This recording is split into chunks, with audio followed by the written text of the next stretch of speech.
Time for another edition of Out and About with Jamie Grout, and this time around my co-host will be Newton Fire Chief Jarrod Wellik. He'll be talking about the 9/11 services that are coming up this Wednesday.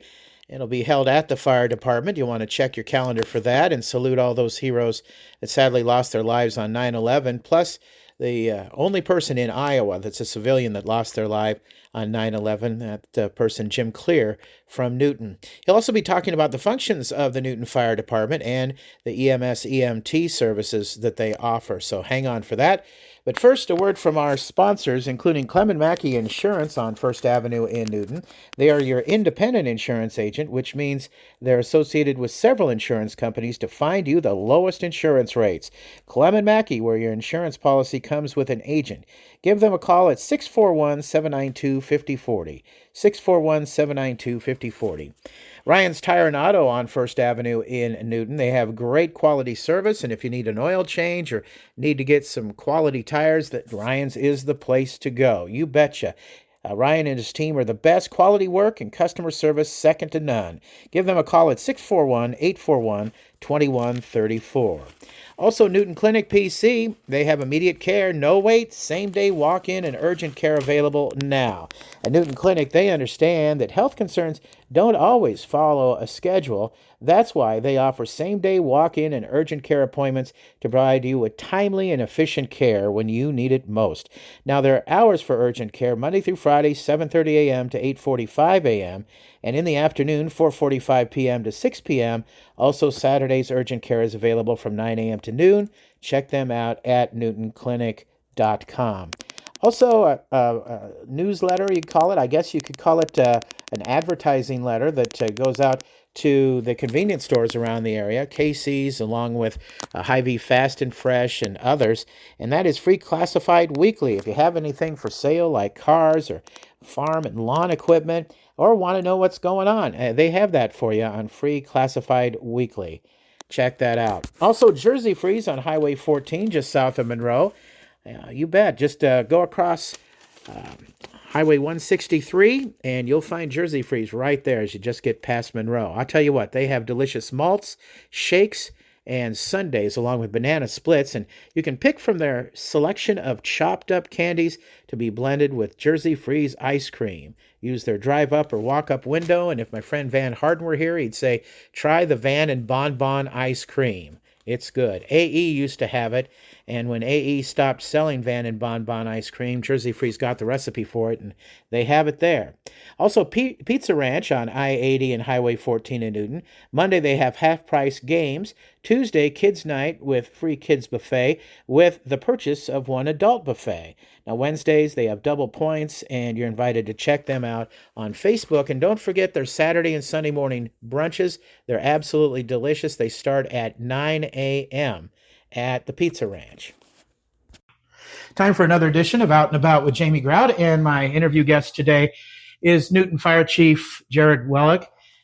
Chief, thank you so much for joining us today. Yeah, thanks, Jamie, for the opportunity to talk a little bit about the fire department. Okay, well, let's talk about, first of all, what you have planned for 9/11 that's coming up real soon. I know you folks usually have some kind of ceremony, memorial service of some kind. Yeah, that's right. On 9/11, so next Wednesday night at 5:30, we will have a memorial service for 9/11.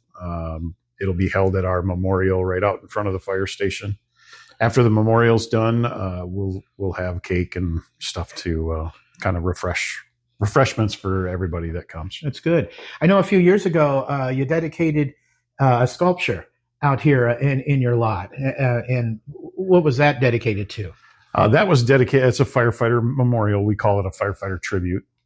It was actually a bronze piece that was sculpted by local sculptor Nick Kleppinger, sorry. Yeah, sure. Yeah, I drew a blank there. Yeah. Nick Kleppinger did that for us. It's a beautiful piece. In 2012, we completed the whole memorial, so we kind of updated our flagpole area and did some paving and whatnot in there. That's really served us well. That's neat. So at the ceremony, it seems like you have a lot of veterans coming by, and well, you have patriotic music and that kind of thing. Is that going to be happening again this year? Yeah, so we typically have our bagpiper, Ron Husted. Ron always comes and plays for us. We love having that great relationship with him because it's truly a traditional thing in the fire service. This is the 23rd year. I think you're thinking back to the 15th year. Mm-hmm. We actually, it was on a Friday night, and we had the veterans came and were a part of our ceremony. So I don't think it was the actual Patriot Guard, but it was a group of veterans that ride motorcycles that came, and they actually participated then in our ceremony, and then led a parade down to the square for bike night. Okay. And so, yeah, we always get a good turnout. Every year, it seems like it gets a little bit bigger, but obviously, like that year was a big one. It's really hard to believe that it's been 23 years. Mm-hmm. That's a lot of water under the bridge. And, it's so easy for people to kind of forget about what really happened that day. Mm-hmm. It's kind of forever etched in our hearts. 343 firefighters were killed that day. It's hard to believe that's the single biggest loss of life in the fire service ever. Mm-hmm.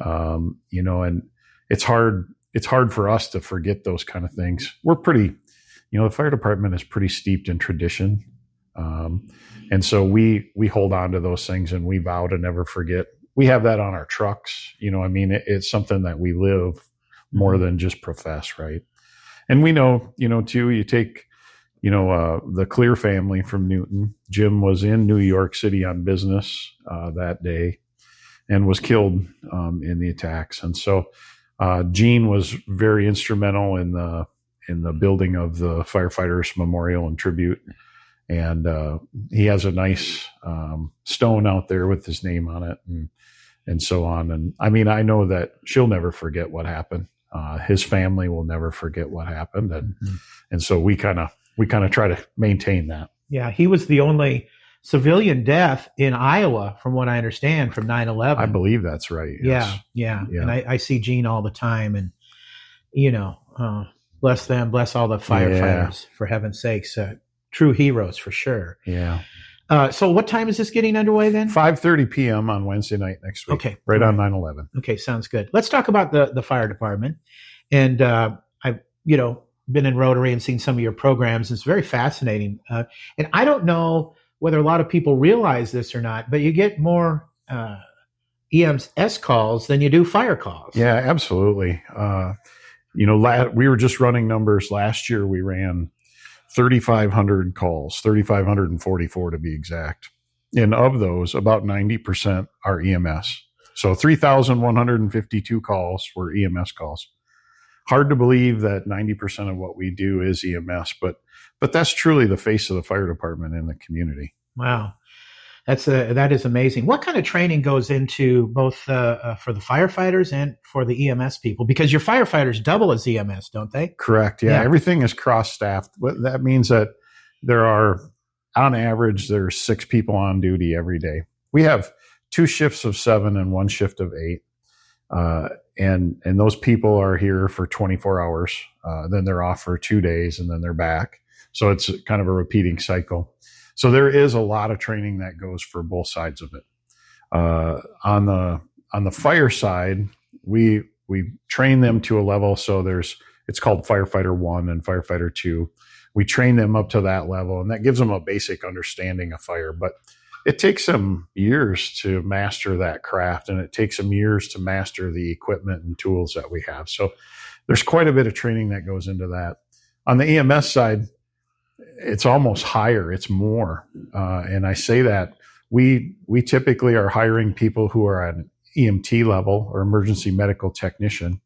And then what we do is send them back to school to become a paramedic. I see. And that takes over a year to complete that class. Thousands of hours of time that they spend doing that. And really it's kind of the highest level that you see typically in a fire department. Mm-hmm. There are some other specialty things that they can do and get some other designations, but that's where we train our people too. And so the people that are hitting the streets every day, the majority of them are paramedics. In the last few years, we've had some turnover, and so we've seen more EMTs being utilized, but we're slowly trying to get them through school and get them up to that paramedic level. Well, that is fantastic that you're working toward that goal. Let's talk about your history a little bit, Chief. What made you want to get into this business anyway? Firefighting is, you quickly find whether you have a passion for doing this or not, right? And we keep saying all the time that, I wish there was a test that we could give people to see if they're cut out to do this kind of work, because it's grueling work. Mm-hmm. It's long hours of handling calls. And you have to be in good physical shape too. You have to maintain good physical condition. It's strenuous, and just the daily work that goes on, because there's so much work that has to be done just to support the operations of the fire department and the EMS side. There's so much work that goes along with that for our people. So at 3,544 calls, that's roughly 10 calls per shift. Wow. And it's, you could say, well, there's, on average 6 people. So that means they're only taking 1 call each. But we have to pair up, and there's a lot that goes along with that. And so, the hours that are spent doing that are difficult. So I wish there was a test that we could see whether people are really going to be cut out to do that, because it's one of those things that can be very grueling for people once they get into it. I love being a firefighter. Ever since I started in the fire service, I just couldn't get enough of it. And that's the people that we see succeed in the organization, is the people that really have a passion to serve, it's service almost before self, right? I mean, you're willing to go out and do anything that you can to help those people in their time of need. And that's one of the things, that people sometimes struggle with is, I get you're missing your dinner. I get you're missing some sleep. I get, but there's a reason why you're here. And our mission is one that's critical. Where did you start out in firefighting? I started out in Minnesota. Okay. I was on a volunteer department for 20 years. Okay. How did you end up in Newton? It was interesting. My wife had gone back to school and gotten her degree in child development. And she was working at the Mayo Clinic. Oh. And so I was building, and we had a good business there. It was a family business started by my dad, and things were going well. But for her to leave the Mayo Clinic, we had to do something for benefits and whatnot. And so there was always this feeling that I felt like there was more for me in the fire service. And so I'd applied at a couple of different places, and Newton offered me a position. And so I was excited, nervous. Mm-hmm. Obviously it's definitely a change from the volunteer world into the full-time world. Mm-hmm. But I think it's gone well. There's been rough patches, no different than anybody has, right? But one of my big values is perseverance, and I've persevered through it all, and I think we've built a great department here. So I don't want to stress the negative here by any means at all, but every organization, every city entity and whatnot has some challenges. Does the fire department have some challenges that you'd like to address and maybe improve upon? Yeah, there is. I would tell you, it's interesting. Call volume for us keeps increasing. Our staffing level stays pretty static. So when we were here, or when I came here in 2011, we were running just about 6 calls per day. And today we're running 10 calls per day. Mm. And that's a lot when you consider the training aspect, the maintenance aspect, all of the things that we have to do to keep this department running. It's a lot for our people. And so we struggle sometimes with that. But I consider those hurdles, I don't consider them, they're definitely things that we can overcome. And so we figure out ways to handle and manage that call volume and take care of our people. I know that you're always working to have your firefighters, your EMS people get from point A to point B faster. And I remember you talking about how you time these things out and figure out what routes you're going to go. Tell us about that, Chief. Yeah, that's a lot of things in the fire service are based on tradition, and a lot of our people that came before us here had established routes through town. And so you see those passed down, from each, I'll call it generation to generation. There's lots of technology out there. You may have been in a city and saw where there's lights on stoplights where people will, or emergency vehicles can control the intersections and turn lights green so they can get through and so on. And so we found here in Newton, though, people are pretty decent about, yielding the right of way. We have established routes that get us through town fairly quickly. And so, a lot of that plays into that being passed on from generation to generation, to give us that quickness to respond. Well, that is fantastic. Do you have any new equipment coming in, or are you happy with the equipment situation that you have right now, Chief? Yeah, so that's an ever evolving thing, right? So in January, we had a fire in one of our ambulances in the station. I remember hearing about that. Yeah. So we were very fortunate. Nobody was hurt. Didn't really do any damage to the station. But how did that happen anyway? There was never actually any formal findings as to how the fire started. Okay. All right. We believe it was electrical within the unit itself, but it destroyed the unit. And right now, the lead time on an ambulance is about 2 years. Oh, okay.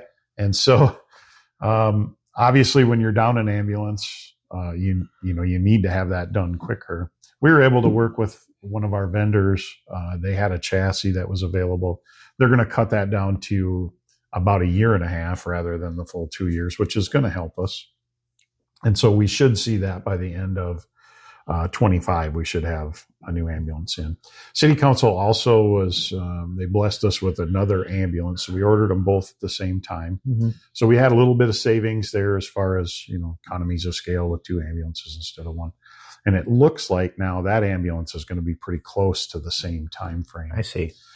We are also waiting on our ladder truck. So interestingly, we were talking about 9/11. We purchased our existing ladder truck in 2001. Oh. And so it's getting right up there. Typically, ladders see frontline use anywhere from 15 to 20 years in a department. And, we're over that, but we've done a good job of maintaining it. So we feel confident in its abilities. And so we have ordered a new ladder truck, but it will not be here until the spring of 26. Oh, I see. So it's just part of the production process. Everything has been backlogged since the whole COVID issues came with supply chain.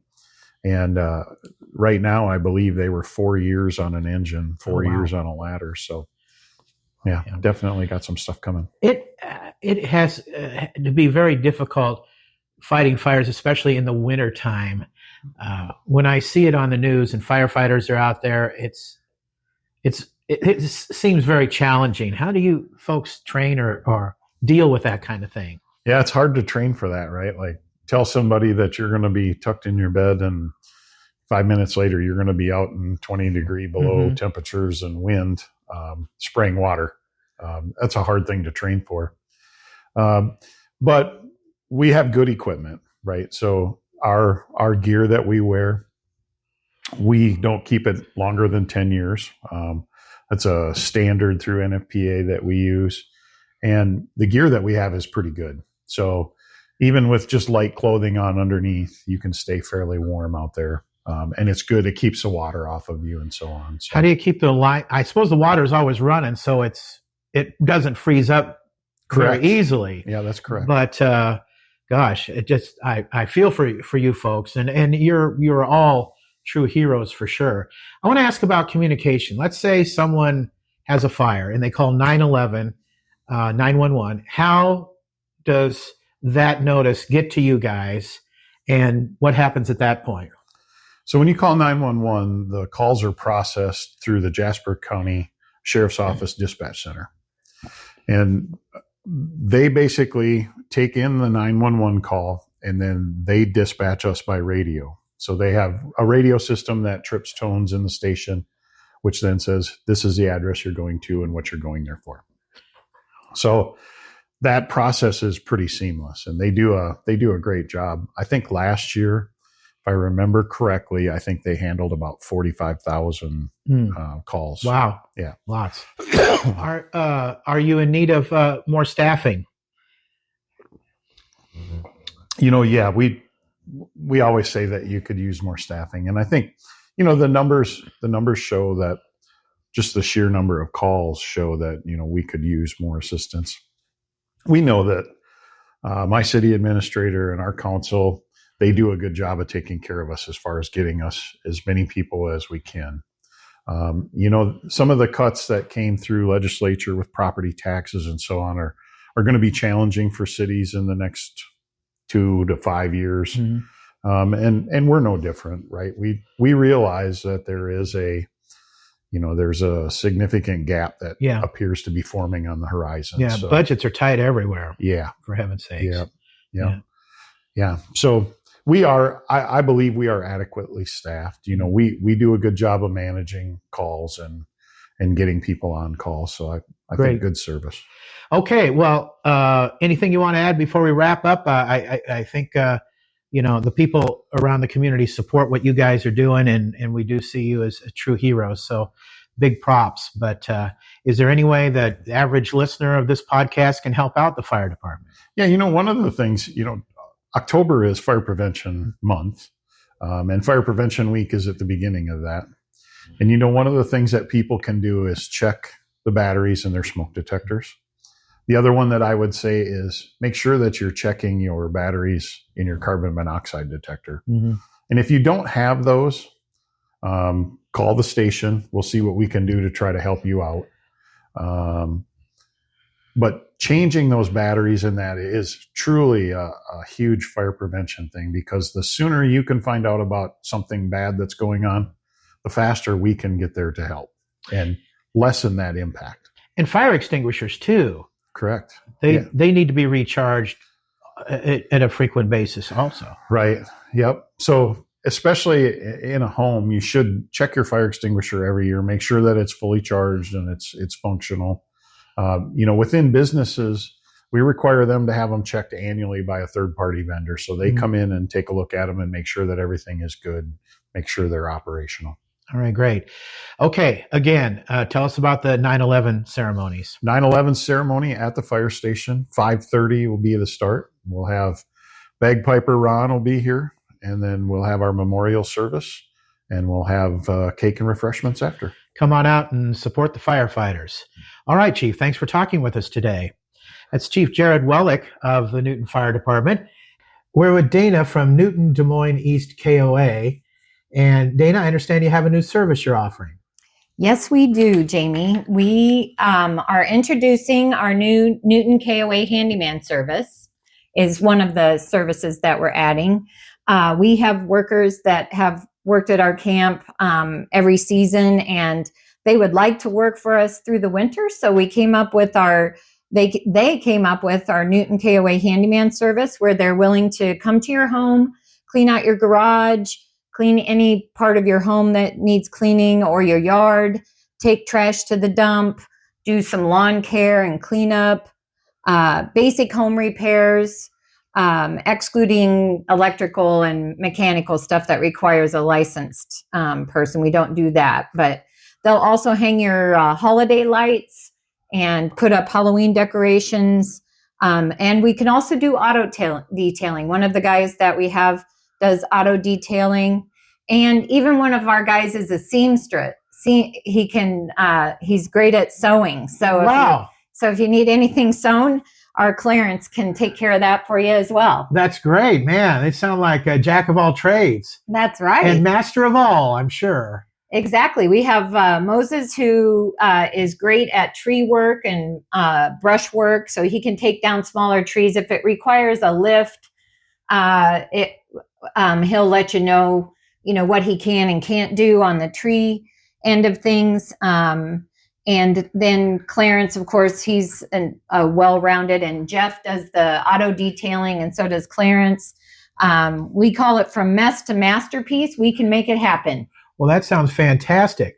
Yeah, you have a lot of stuff going on there, and some people who can do things. And you, I think, had mentioned to me before about Christmas lights. If you're a person that doesn't want to get up on the ladder and whatnot, and worry about heights and things like that, but yet want to be very festive for Christmas, the handyman service will take care of that for you too, right? It's perfect for that. For example, my husband just rolls his eyes when I say we should put Christmas lights up this year, because that is not something that he relishes doing.